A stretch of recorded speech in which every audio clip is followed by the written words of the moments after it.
नमस्ते, मैं अलका ठाकुर हूँ और आप सभी का अलका मेडिकल क्लासेस में स्वागत है। गैस भरने की समस्या तो सभी लोगों में होती है, चाहे वो बच्चा हो या फिर बड़ा हो या फिर कोई बूढ़ा आदमी हो। लेकिन आजकल क्या हो रहा है कि जो गर्भवती महिलाएं हैं उनको भी होती है, लेकिन हम मान सकते हैं कि गर्भावस्था में गैस भरने की प्रॉब्लम्स होती है। लेकिन बहुत सारे टीन एजर्स, जो बच्चे अभी विकास कर रहे हैं, बड़े हो रहे हैं, उनको भी प्रॉब्लम है, कब्ज की समस्या भी है, प्लस गैस की भी समस्या होती है। ठीक है, इसके अलावा अगर हम देखें तो महिलाओं में कब्ज की समस्या पुरुषों की अपेक्षा ज़्यादा होती है, लेकिन आजकल पुरुष में भी बहुत ज़्यादा देखने को हमें मिलते हैं, बच्चों को भी मिलते हैं और छोटे बच्चे हो जाए उसमें भी प्रॉब्लम्स आती है। तो गैस भरने की समस्या बहुत आम हो गई है, जिसको अंग्रेजी में हम बोलते हैं एसिडिटी। तो एसिडिटी क्या होता है, इसी के बारे में आज हम बहुत अच्छे से डिस्कस करेंगे और गैस क्यों भरता है। अगर हम इनो खा लेते हैं तो आखिर ऐसा पेट में क्या हो जाता है जिसकी वजह से गैस फिर थोड़ी देर के लिए सही, लेकिन हमें गैस से राहत मिलती है, हमें एसिडिटी से आराम मिलता है। तो इनो में ऐसा क्या है, इन सभी बातों को हम डिस्कस करेंगे। पहले हम ये समझ लें कि नॉर्मल फंक्शन क्या होती है हमारे बॉडी में। अगर हम देखें तो हमारा जो पेट है वो कैसे है, इस तरह जे शेप में है ना। इसके बाद फिर आपकी इधर से छोटी आंत और फिर बड़ी आंत शुरू हो जाती है। तो मैं इसमें डिटेल से एनाटॉमी और फिजियोलॉजी के लेक्चर को नहीं बताऊंगी, क्योंकि मैंने ऑलरेडी इसको आपको बताया हुआ है। यहाँ पे हम बस इतना समझेंगे कि जो हमारा फूड पाइप है, मतलब आहार नली, जब हम भोजन करते हैं तो पहले हम चबाते हैं अपने दांतों की सहायता से, फिर जीभ की सहायता से लार में मिक्स होकर के खाना अंदर जाता है, यहाँ पे होती है आहार नली होती है। और ये जो आहार नली है वो फिर ठीक है उससे खाना होते हुए फिर हमारे पेट तक पहुंचती है, इस तरह से पेट तक पहुंचती है। और जब पेट में पहुंचती है तो यहाँ पे छोटा सा मांस का एक ढक्कन होता है पेट के पास, ये वाला, जिसको हम बोलते हैं क्या, जिसको हम बोलते हैं इसोफेजियल स्फिंक्टर। ठीक है, इसोफेजियल स्फिंक्टर। ठीक, यहाँ पे क्यों, क्योंकि हम इसको आहार नली को हम अंग्रेजी में इसोफेगस भी बोलते हैं और हम इसको फूड पाइप भी बोलते हैं। तो ये एक स्फिंक्टर है। ठीक है, स्फिंक्टर जैसे ढक्कन होता है ना, कोई चीज़ को हम जब रखते हैं तो ढक कर के रखते हैं, वैसे ही हमारे पेट में बहुत सारा अम्ल होता है। अब अम्ल में कौन सा अम्ल होता है, HCl, यानी कि हाइड्रोक्लोरिक एसिड, जिसका सिंबल ये होता है। और अगर ये अम्ल है भरा हुआ तो अम्ल क्यों होता है, भगवान ने पेट में अम्ल क्यों दिया है, पेट में अम्ल इसीलिए दिया है ताकि कोई भी बैक्टीरिया या फिर कोई भी वायरस, कोई भी कीटाणु, कोई भी विषाणु जब हमारे बॉडी में आए खाने के माध्यम से, तो ये अम्ल के कारण वो पूरी तरह से नष्ट हो जाता है। तो एक तरह से ये जो अम्ल है ये हमारे बॉडी को सुरक्षा प्रदान करता है और उस बैक्टीरिया या फिर उस वायरस को ये खत्म कर देता है, ताकि वो जा करके आगे फिर हमारी छोटी आंत में संक्रमण ना फैलाए, संक्रमण को पैदा ना करे। तो ये एक अच्छी बात है कि हमारे पेट में अम्ल होता है, लगभग 50 ml अम्ल आप मान सकते हैं, समझाने के लिए मैं आपको बोल रही हूँ। तो अम्ल तो होता है हमारे बॉडी में। अब पेट में अम्ल होता है, लेकिन दिक्कत क्या होती है कि इस अम्ल को देखिए, यहाँ पर जो अम्ल होता है, जो पेट की दीवार होती है, वो अंदर से म्यूकस लेयर की बनी होती है, मतलब ऐसी लेयर, ऐसी परत जो हमारे पेट के लेयर्स को इस अम्ल से बचा करके रखती है। अब दिक्कत कहाँ पे होती है, गैस कब भरने लगता है, जब हमारा पेट में अम्ल होता है और जब हम सुबह सुबह कुछ हल्की चीज़ खाते हैं। जैसे कि समझिए सबको आदत क्या होती है, चाय पीने की। तो जब हम सुबह सुबह उठते हैं तो रात भर में हमारा पेट हो गया है खाली, इसमें अम्ल की मात्रा ज़्यादा है, लेकिन सुबह सुबह हमने जो खाना खाया है वो बहुत कम है। तो जब भी हम खाना खाते हैं पेट से अम्ल निकलता है, ये हमें बात याद रखनी है। जब पेट से अम्ल निकलता है इसका मतलब क्या है, इसका मतलब है कि जब भी हम खाते हैं तो बॉडी को ये लगता है कि अब पेट में खाना आ गया है, अब उसको पचाना इंपॉर्टेंट है। तो ये जो अम्ल है वो पचाने में भी मदद करता है, प्लस आपको कीटाणु से भी मुक्त कराता है। तो यहाँ पर अम्ल निकलना शुरू हो गया। जैसे ही अम्ल निकलना शुरू हो गया तो यहाँ पे तो है चाय, जो कि एक लिक्विड है, कि एक तरल पदार्थ है। तो चाय बहुत कम हो गई और अम्ल ज़्यादा निकल गया, उसकी वजह से क्या हुआ, एसिडिटी की प्रॉब्लम होने लगती है। और इसीलिए हम बोलते हैं कि सुबह में आप 8 बजे तक या फिर 9 बजे तक जल्दी से भरपेट खाना खा लीजिए, ताकि आपको एसिडिटी की प्रॉब्लम ना हो। ज़्यादा देर तक अगर आप खाली पेट रहते हैं तो फिर आपको एसिडिटी की समस्या हो जाती है, क्योंकि पेट में अम्ल बनने लगता है। अब पेट खाली है और अम्ल बन रहा है तो आपके पेट के जो परत है, जो लेयर्स है, उस पर भी वो अफेक्ट करेगा और उसमें भी फिर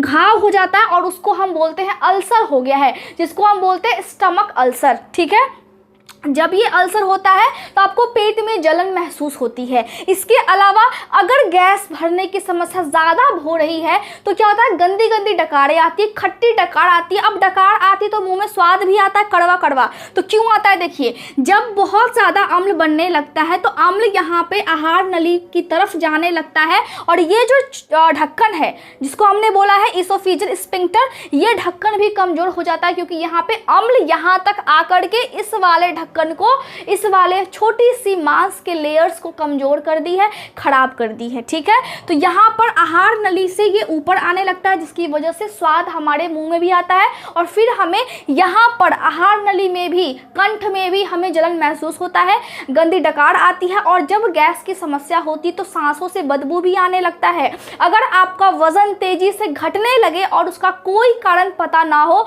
तो गैस भरने की समस्या भी हो सकती, क्योंकि गैस भरने की वजह से भी वजन बहुत तेजी से घटने लगता है, लेकिन कारण पता नहीं लगता है। जब आप मल करते हैं तो वो मल बहुत ज़्यादा काला भी आ सकता है और मल में से खून भी आ सकता है, अगर आपको गैस लगातार भर रहे हैं तब। अगर आप बहुत तेल वाला चीज़ खाते हैं तब भी आपको गैस भरने की समस्या हो जाती है, क्योंकि जो तेल होता है, जो वसा होती है, वो बॉडी में जाकर के बहुत धीरे धीरे पचती है। अब जब वो धीरे धीरे पचती है, धीरे धीरे जब पचती है तो बॉडी में उसका पाचन सही से नहीं हो पाता, जिसकी वजह से क्या होता है, उसकी गति धीमी हो गई। अब वो आँत से बहुत स्लो पास कर रही है, मतलब पाचन की क्रिया पूरी तरह से स्लो हो गई। तो यही एक फ़र्क होता है कि जब आप तेल वाली चीज़ खाते हैं तो आपको बर्निंग सेंसेशन होती है, आपके फेफड़े के पास हो गया, आपको हम बोलते हैं ना हार्ट बर्न हो रहा है, मतलब कि कलेजे में हार्ट बर्न, जैसे आपको कलेजा में आपको जलन महसूस होता है, तो गैस भरने की वजह से ऐसा होता है। अब क्या हो गया, सांसों से बदबू भी आ रही है, आपका पेट भी फूल रहा है, कोई चीज़ खाने का मन भी नहीं कर रहा, पेट बहुत भारी भारी सा है और आपको कब्ज की समस्या भी होने लगी है, क्योंकि पाचन की क्रिया स्लो हो गई है। उसके अलावा क्या हो सकता है, उसके अलावा आप अगर देखें तो जब भी आपको गैस भरने की प्रॉब्लम्स होगी तो आप बहुत सुस्त फील करोगे। मतलब क्या होता है, मतलब आपको हिचकी भी बहुत ज़्यादा आने लगती है, आपको डकार भी आता है, खट्टी डकार आती है और कोई काम करने में बनता ही नहीं है। साथ ही आप खाने के लायक भी नहीं रहते हो, आपको मन ही नहीं करता कि आप कुछ खाओ। तो जिसकी आदत ऐसी है कि वो सुबह सुबह में कोको कोला हो गया या फिर कोल्ड ड्रिंक्स हो गए या फिर वो तेल वाली चीज़ें खा लिए, तो उसकी वजह से ये प्रॉब्लम्स हो जाती है। अक्सर हम मानते हैं कि जो औरत प्रेग्नेंट होती है अगर उसमें गैस भरने की प्रॉब्लम्स है तो वो तीसरे महीने में या फिर चौथे महीने में लगभग आम हो जाती है। अब क्यों होती है ये देखिए, अब जब आपका यूट्रस का साइज जब बड़ा होता है, जब यूट्रस का साइज बड़ा होते रहता है तो उस टाइम में क्या होता है कि पेट पर भी दबाव पड़ता है, जिसकी वजह से ये जो अम्ल है, ये पेट पर जैसे ही दबाव पड़ा तो ये जो अम्ल है ये हल्का सा ऊपर आने लगता है। अगर गैस कभी कभार भरता है तो ये नॉर्मल सी बात है, आप कुछ दवा लेकर के फिर आप ठीक कर सकते हो, जैसे कि इनो पी करके। अब इनो करता क्या है, यहाँ पे देखिए हमारे पेट में क्या है, HCl, ये क्या है, ये है अम्ल। अब अम्ल को ख़त्म कौन करेगा, हमने पहले भी पढ़ा था, पहले वाले क्लास 9th और क्लास 8th में हमने ये पढ़ा था कि अम्ल और क्षार, ठीक है। देखिए अम्ल होता है और यहाँ पे मैं हिंदी इंग्लिश दोनों का उपयोग करूँगी, तो क्षार को हम बोलते हैं बेस और अम्ल को हम बोलते हैं एसिड। जब इन दोनों को मिला दिया जाए तो ये उदासीन हो जाते हैं। मतलब क्या होता है, उदासीन का मतलब होता है न्यूट्रलाइज, मतलब क्या हुआ कि उसका असर बिल्कुल ख़त्म हो गया।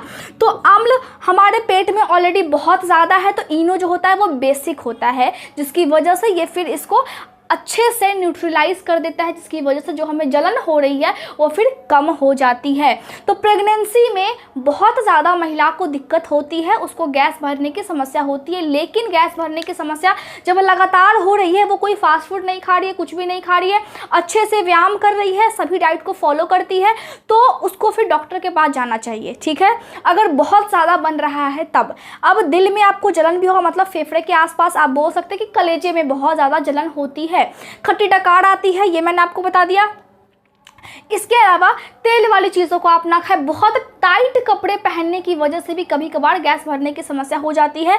साथ ही अगर आप बहुत जंक फूड खाते हो, आप फाइबर वाली चीज़ें नहीं खाते हो, मतलब फाइबर जैसे कि अनाज हो गया, जैसे कि जब गेहूं होता है तो गेहूं को बहुत महीन पीस करके आटा आपको नहीं खाना है, हल्का सा उसको दरदरा रखना है, ताकि वो जो है वो फाइबर वाली चीज़ें होती है ना, तो वो जब आप खाएं तो आपको कब्ज की समस्या ना हो। इसके अलावा आप चाहे तो आप दलिया भी खा सकते हैं। इसके अलावा आप बहुत सारी चीज़ें कर सकते हैं, जैसे कि हो गया एक्सरसाइज, व्यायाम आपको हल्का फुल्का, अगर आप प्रेग्नेंट है तब भी और अगर आप प्रेग्नेंट नहीं है तब भी, जो पुरुष हैं उनको भी व्यायाम अच्छे से करनी है। बहुत ज़्यादा सिगरेट पीने की वजह से भी आपको गैस भरने की समस्या हो सकती है, या फिर अगर कोई आपके आसपास सिगरेट पी रहा है तो आप वहाँ पे खड़े हो तो वो धुआं आपके सीधे नाक में जाएगा, तो आपको गैस भरने की समस्या हो सकती है। ये बात रियल है, स्मोकिंग से होती है। अगर आपने बहुत ज़्यादा अल्कोहल पिया हुआ है, मतलब शराब बहुत ज़्यादा पीते हो, तो गैस भरने की समस्या होगी ही। साथ में बहुत ज़्यादा कॉफ़ी पीने की आदत है तब भी आपको प्रॉब्लम्स होंगे। अगर आप खाना खाने के टाइम में बहुत ठंडा ठंडा पानी पीते हो फ्रिज से निकाल करके, तब भी आपको गैस भरने की समस्या होगी। खाना खाने के जस्ट बाद आप उठे और पूरा एक गिलास पानी आपने पी लिया, इससे क्या होता है, डाइजेशन प्रोसेस स्लो हो जाती है। क्यों? क्योंकि अम्ल में पानी मिल जाता है, जिसकी वजह से आपका पेट बहुत ज़्यादा भारी हो जाता है। एक बार में बहुत ज़्यादा खाने की वजह से भी आपको गैस भरने की समस्या हो सकती है, एसिडिटी हो सकती है। इसीलिए कहा जाता है कि बहुत बार खाइए दिन में, लेकिन थोड़ा थोड़ा करके, है ना। इसके अलावा कॉफ़ी ज़्यादा मत पिए, चाय खाली पेट आपको नहीं पीना है। चाय पीने की वजह से भी गैस भरने की समस्या हो सकती है। अब जब ये गैस भरने की समस्या बहुत गंभीर हो जाती है तो पूरे बॉडी में आपको दर्द हो सकता है, उल्टी भी आ सकती है, बार बार आपको मन करेगा कि आप वॉमिटिंग कर दें, इसको हम बोलते हैं नॉजिया, तो वो भी प्रॉब्लम्स हो सकती है। तो आपको ये ध्यान रखना है कि जब भी एसिडिटी की प्रॉब्लम्स हो तो आप अपने खान पान पे ध्यान दें, क्योंकि ये जो प्रॉब्लम्स है वो खान पान से ही जुड़ा हुआ है। इसीलिए हम बोलते हैं कि हमारा जो खान पान है उसका हमारे स्वास्थ्य पर बहुत ज़्यादा ही असर पड़ता है। और अगर आप एक स्टूडेंट हैं तो आपको खान पान पे बहुत ज़्यादा ध्यान देना है। आप अगर बहुत अच्छी हेल्दी चीज़ें अगर आप नहीं खा सकते, अफोर्ड नहीं कर सकते हो, तो फिर जंक फूड भी नहीं खाया करो। जो रोटी चावल दाल आपको मिलता है वो सब चीज़ें खाएं, लेकिन जंक फूड आपको नहीं खाना चाहिए। अब खाना खाने के बाद भी आपको पानी बहुत ज़्यादा नहीं पीनी है। अगर आपको हिचकी आती है या फिर थोड़ा बहुत आपको महसूस होता है तो आप 1 या 2 घूंट आप पी सकते हो, लेकिन खाना खाने के आधे घंटे के बाद अगर आप पानी पीते हैं तो वो सही प्रक्रिया है। ऐसे में आपको गैस भरने की संभावना बहुत कम हो जाती है। साथ ही सोने के टाइम में तुरंत आप बहुत भर पेट करके पानी ना पिए। आप सोने के आधा घंटा पहले ही पानी पी ले या फिर 1 घंटा पहले ही पानी पी ले। दिन में आपको पानी भी अच्छे से पीना है ताकि आपकी जो एसिडिटी की प्रॉब्लम है वो सॉल्व होते रहे। 4 टाइम 5 टाइम खाइए, लेकिन कम कम खाइए। इसके अलावा जंक फूड तो खाना ही नहीं है। बहुत टाइट कपड़े आपको नहीं पहनने हैं। आपका वेट जो है उसको भी मेंटेन करके चलना है, क्योंकि ज़्यादा वेट होने की वजह से भी एसिडिटी की प्रॉब्लम्स हो सकती है। अगर एसिडिटी की प्रॉब्लम्स है तो नॉर्मली हम क्या करते हैं, इनो पी लेते हैं, लेकिन इनो से अच्छा क्या होता है, इनो से अच्छा ये तो हो गया कि आपको कम प्रॉब्लम है तब, लेकिन इनो आप कितनी बार पियोगे? अगर सीवियर प्रॉब्लम हो गई तब क्या होता है, तब हम करते हैं एंडोस्कोपी। अब ये एंडोस्कोपी क्या होता है? एंडोस्कोप एक इंस्ट्रूमेंट है जिसकी सहायता से हम ये जो पेट है ना, इसके अंदर की परत को बहुत अच्छे से देखते हैं और फिर हम देखते हैं कि क्या यहाँ पे कोई घाव हो गया है, कोई अल्सर है, एसिड जो है उसकी मात्रा कितनी है, वो कितनी बन रही है, या फिर एसिड जो है वो कितनी गति से यहाँ पे आ रही है, कितनी अमाउंट में आ रही है। एसिड जो है उसका पीएच कितना है। पीएच का मतलब होता है एक स्केल आती है जिसमें हम मापते हैं कि वो एसिडिक है या फिर बेसिक है। अगर 7 होता है तो हम मानते हैं कि जो पानी का पीएच होता है वो 7 होता है, जो कि उदासीन होता है, ना तो वो एसिडिक होता है ना वो बेसिक होता है। लेकिन 7 से अगर नीचे होता है तो वो एसिडिक में हम रखते हैं, और 7 से ज़्यादा होता है तो हम बेसिक में रखते हैं। ठीक है, तो यहाँ पे 15 तक होता है स्केल में। ठीक है, तो 15 तक होता है।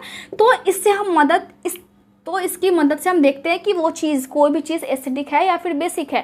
तो ये जो अम्ल है इसको एसिडिक होना है, लेकिन और ज़्यादा ये एसिडिक नहीं होना चाहिए। दूसरा, ये इसको बेसिक भी नहीं होना है, तो इसके पीएच को हम अच्छे से चेक करते हैं। दूसरा, हम बायोप्सी कर सकते हैं। अब बायोप्सी क्या होता है? बायोप्सी का मतलब होता है कि यहाँ जो पेट है उसके छोटे से टुकड़े को काट करके माइक्रोस्कोप में हमें देखना है।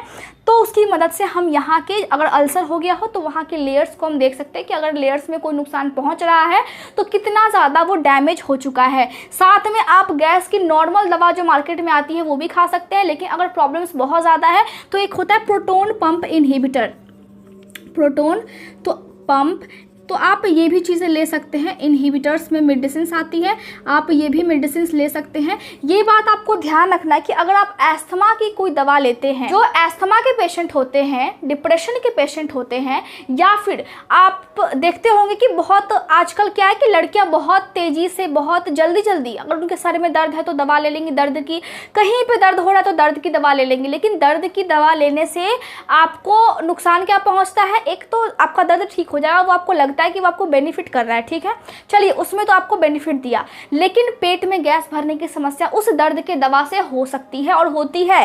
तो एस्थमा का जो दवा होता है वो, डिप्रेशन का जो दवा होता है वो, और जो दर्द में आप दवा लेते हैं उस दवा की वजह से भी आपको गैस भरने की प्रॉब्लम्स होती है, तो आपको दवा को अवॉइड करना है। अगर थोड़ा मोड़ा प्रॉब्लम है तब, ज़्यादा हो जाए तो फिर आपको दवा लेनी है। मैं ऐसा नहीं बोल रही कि दवा पूरा नुकसान करती है, दवा आपको फायदा पहुंचाएगी, लेकिन अगर थोड़ा बहुत आपके हैबिट की वजह से कोई प्रॉब्लम्स आपके बॉडी में आती हैं तो आपको हैबिट को सुधारना है, उसके बाद आपको मेडिसिन पे जाना है, क्योंकि मेडिसिन केमिकल से बना हुआ है और केमिकल्स हमेशा बॉडी के लिए अच्छे नहीं होते हैं। एक्सेस केमिकल्स तो अच्छे नहीं हैं। थोड़ा बहुत अगर आपको लेना है तो आप ले सकते हो, लेकिन हमेशा चाहोगे कि आप दवा पर जिंदा रहो तो ऐसा नहीं हो सकता। ये आपकी पूरे बॉडी को खोखला करती जाएगी, और हर बुक में लिखा हुआ है कि दवा का एडवांटेज और डिसएडवांटेज, मतलब उसके फ़ायदे और उसका नुकसान हमेशा होता है। कहीं ना कहीं किडनी पर, लीवर पर, हार्ट पर ये सभी चीज़ें असर करती है, जो अभी नहीं, जवानी में नहीं, लेकिन बुढ़ापे में आपको दिख जाएगा कि आपके अधिक दवा सेवन करने की वजह से आपको क्या प्रॉब्लम्स हुई है और क्या आपको झेलना पड़ रहा है। तो यहाँ पे प्रोटोन पंप इनहिबिटर्स हम ले सकते हैं। तो आपको गैस भरने की समस्या को इतने हल्के वे में नहीं लेना है।